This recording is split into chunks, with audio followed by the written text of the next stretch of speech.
दोस्तों, आज मैं आपको एकादशी व्रत में सुनी जाने वाली तुलसी माता की कहानी सुनाने जा रही हूँ। प्रेम से बोलिए तुलसी माता की जय हो, विष्णु भगवान की जय हो। एक समय की बात है, एक गांव में एक भाई बहन रहते थे। बहन बाल विधवा थी। बहन नित्य नियम निभाती थी, धार्मिक विचारों वाली थी, हमेशा पूजा पाठ भजन से अपना समय बिताती थी। नित्य नियम से तुलसी से स्त्री तुलसी माता की कथा कहानी कहती थी।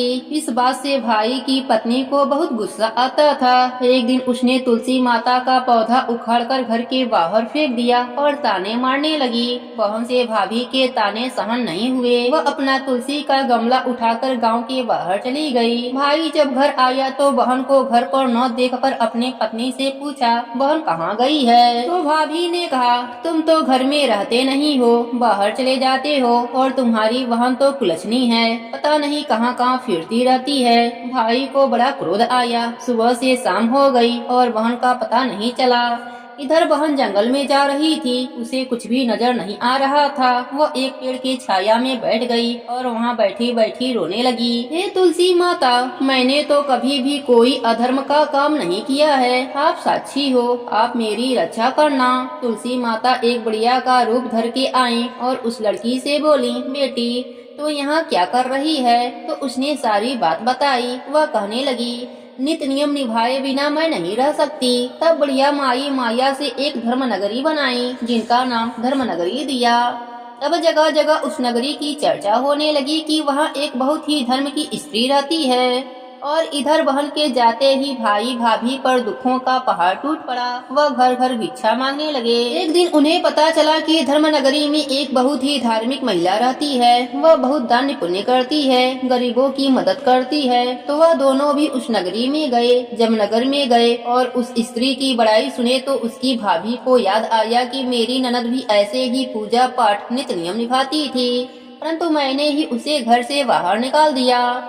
एक दिन दोनों भिक्षा लेने बहन के द्वार पर पहुँचे तो बहन तो देखते ही पहचान गई, परंतु भाई अपने बहन को नहीं पहचान पाया, क्योंकि वह तो पूरे ठाट बाट से रहती थी। भाभी की आंखों में पानी भर आया तो उसने पूछा, आप क्यों रो रही हो? भिक्षा कम हो तो और ले जाओ, या कोई और तकलीफ हो तो बोलो, मैं तुम्हारी क्या सहायता कर सकती हूँ। तब भाभी और जोर जोर से रोने लगी और पैरों में गिर पड़ी और माफी मांगने लगी।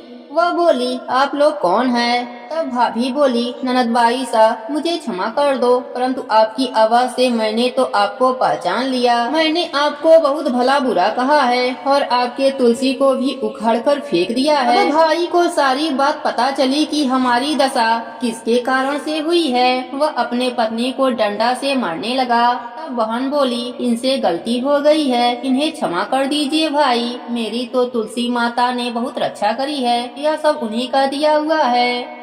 बहन ने तुलसी माता से प्रार्थना करी, हे तुलसी माता, जो मेरे भाग्य में हो वह मुझे दे दीजिए और अपनी माया समेट लीजिए। तुलसी माता प्रसन्न हुई, उसे खूब अन्य धन दिया और अपनी माया नगरी को समेट लिया। अब भाई अपने बहन को लेकर अपने घर आ गया। अब उसका घर तुलसी माता की कृपा से धन धान से भर गया और सब खुशी खुशी से साथ में रहने लगे। अब ननद और भाभी मिलकर तुलसी माता का नित्य नियम निभाने लगे, जिसके फलस्वरूप उन्हें इहलोक पर सुखों की प्राप्ति हुई और मरने के बाद वैकुंठ लोक का सुख मिला। हे तुलसी माता, जैसी कृपा आपने ननद भौजाई पर करी, वैसी ही कृपा आप अपने सभी भक्तों पर करना। कहानी अधूरी हो तो पूरी करना, पूरी हो तो मान रखना, सबके नित्य नियम और व्रत को पूर्ण करना। प्रेम से बोलिए तुलसी माता की जय हो, विष्णु भगवान की जय हो।